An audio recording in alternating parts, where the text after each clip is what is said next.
Welcome back to Havana Media. My name is Boniface Owino, and as usual, I'm going to be your host for today. Now, something interesting is happening here.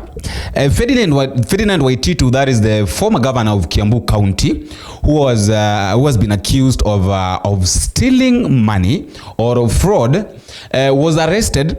And today it was his final day of judgment. And you know what is funny is that the monster you create, you don't expect to feed a snake, and then this snake one day comes and bites you. After biting you, now you start complaining. You can't complain. You can't be feeding a lion, and then one day when this lion will be grown and then realizes that I'm not supposed to live with human beings, then the lion decides to prey on you and eat you. Then you start complaining that the lion has eaten you, or maybe the lion has bitten you. No, you can't complain because you are the person who created. If you create a monster, the monster will just come and haunt you. Now, the people created Ferdinand Waititu. They elected Ferdinand Waititu, gave him power. After giving him power, he used the opportunity that he got to steal 588 million Kenya shillings. And then the case has been there for a very long time. It was held simply because of one or two things. That is one of the reasons why he was impeached. After the impeachment, Ferdinand Waititu has been walking a free man, doing his things. He even decided now to embark on politics, whereby he was saying that he also wants to vie. I don't know which position. Maybe I don't know whether governor of Nairobi or Kiambu. I don't know. I can't understand. But he also wanted to vie for a position. And they had started forming a movement with Wamunyoro. That is Rigathi Gachagua. Now, today, the court have decided to give their own verdict.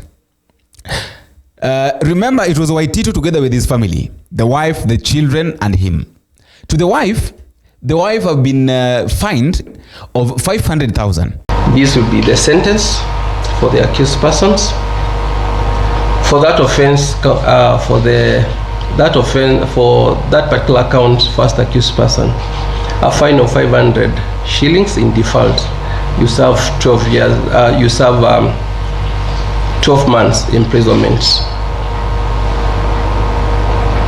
For the second accused person, Susan Wangari Ndungu, I'll sentence you to a fine of 500 in default, 1 year imprisonment. And I think that's the only sentence that you'll carry. So you can sit down.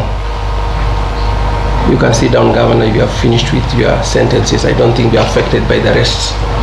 Okay. Yes.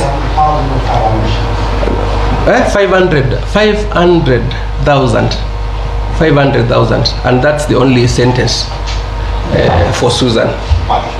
Yes, that's the only sentence that she'll carry. Now, because there are no other counts that affects her, and I've not sentenced the partnership separately, and I think that one also give you some bit of reprieve. You organize yourself. That is the wife. And then now come to Waititu, because this is the person that people wanted to know the judgment. Now, Waititu stole 588 million. And then out of 588 million, it's like the court decided now, the judge decided now to take 10%, because he has been told to either pay.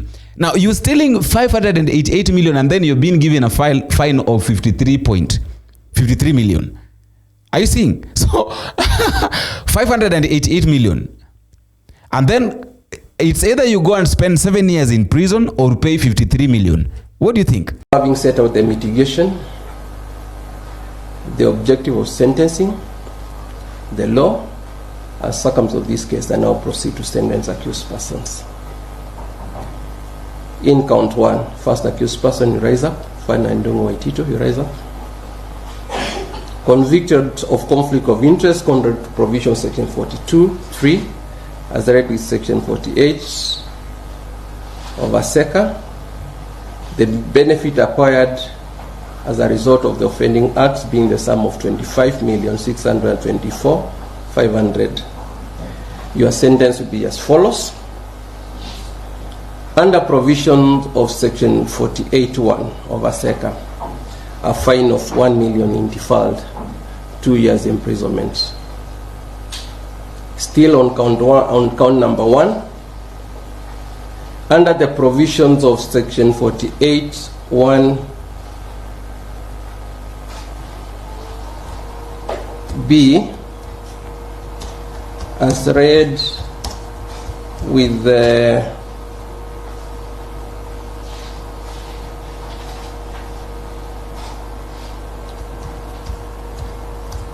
Section 48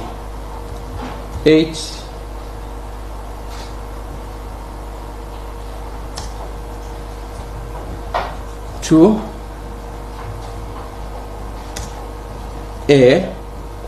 not B, 2A, I'm very specific, of ASECA, you pay a mandatory fine of 51,249,000, equal to 2 times the benefits, and in default, then you serve 7 years imprisonment.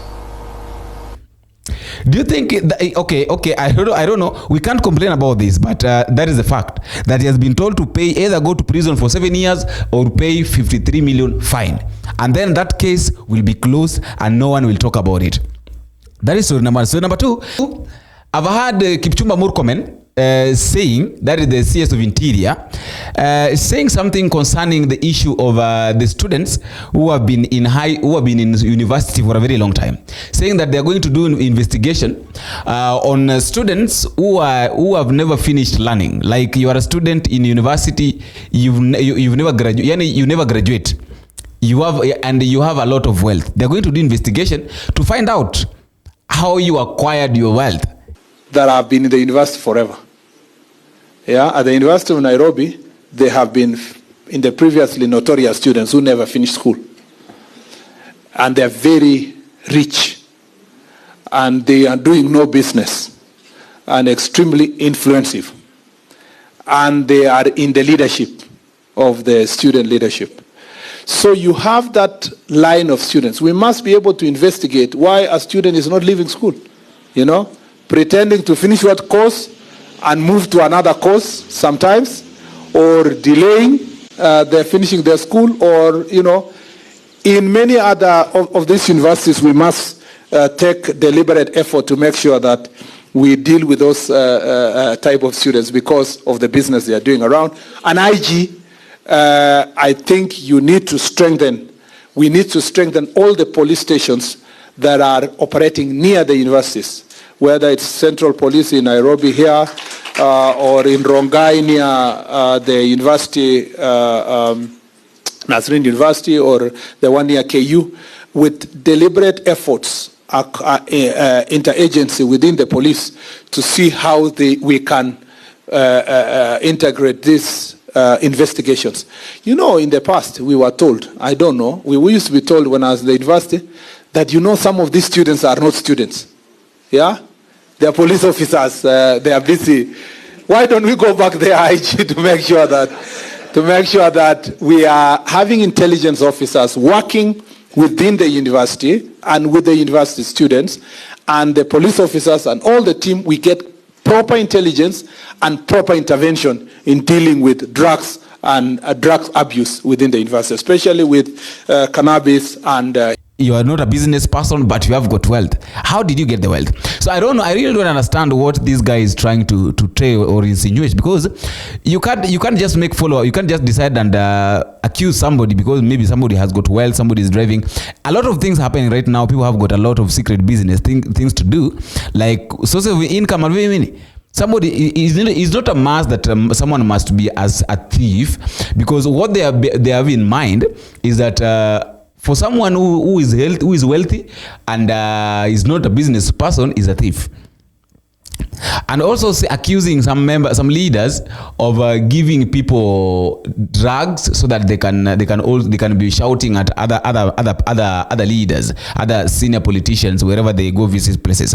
They are forgetting something, that if you accuse other people of giving some people alcohol or maybe money, you should also accuse yourselves of buying people to go and clap for you in any event that you go to. They are elected officials and leaders who are hiding behind political action by mobilizing young people, giving them alcohol, and asking them to come and heckle their competitors in meetings and dragging them to make sure that they do so on their behalf. We are coming for you. The operation that was done recently by the National Police in Marsabit was very interesting. Yeah, in Marsabit and Isiolo. I saw some people the other day saying, oh, some young people have been arrested because the president visited Isiolo. We don't play with national security. We are very serious people. And I told you that once we sit here, we know what's happening in our country. There have been criminals from the Oromo Liberation Group that have been bringing drugs from neighboring countries. And they have been hiding somewhere in Marsabit and Isiolo. A number of the people we arrested who are aiding them, including professionals like doctors, who have been arrested, who've been helping facilitate these criminals in their activities, criminal activities, but also in selling the drugs that they have. And a lot of bang was confiscated from them. And we arrested so many of them.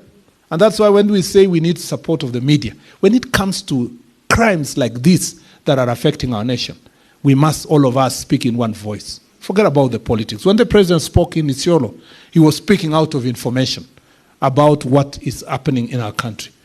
And let me tell you this. Those leaders, including county officials that were arrested, will face the full force of the law. And I must say this. They are elected officials and leaders who are hiding behind political action by mobilizing young people, giving them alcohol, and asking them to come and heckle their competitors in meetings and dragging them to make sure that they do so on their behalf. We are coming for you. And when we say we are coming for you, we mean it. You saw what happened in Kakamega the other day, where politicians coming to a funeral of a person they don't call anything. They don't even know. They have absolutely no relationship. Family that is mourning. Because of your political competition, you know, you're asking weekend, where is the biggest funeral around? Who has died somewhere? You start organizing young people, give them drugs, give them alcohol, bring them to a funeral that you are not invited in the first place, arriving there to cause mayhem and fights. And you saw how they were really fighting. It was extremely unfortunate. Before a family that is mourning their person. And you know, you've seen they have recorded statements. The governor of Kakamega will record a statement. You saw the former CS recording a statement. And everybody will be held into account. We cannot continue allowing any person in this country, because of their position, to use our young people to destroy their future. After all, guys, that is just all I have for today. Let me know what you think in the comment section. But just a reminder, if you are meeting for the first time, don't forget, take a minute, click the subscribe button. You can also like, share, drop me a comment in the comment section. Tell me what you think and where you're watching the video from. Until we meet again, I've been your host, Boniface. Bye-bye.